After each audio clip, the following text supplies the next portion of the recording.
Inianunsyo na ang pangalan ng ilang Filipina music icons na bibigyang parangal ng Billboard Philippines Women in Music. Kabilang dito ang Asia's Queen of Songs na si Pilita Corrales na gagawaran ng Icon Award. Habang tatanggap naman ng Powerhouse Award ang Asia's Songbird na si Regine Velasquez Alcacid.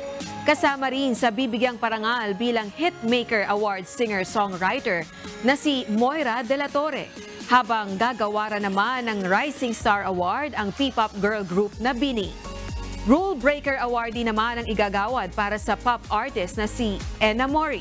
Isasagawa ang awarding ceremony sa darating na March 22. Bago pa ito ay nauna ng pinarangalan ng Billboard Music si popstar royalty Sarah Geronimo ng Global Force Award sa California, USA. Siya ang kauna-unahang Pilipina na tumanggap ng nasabing parangal.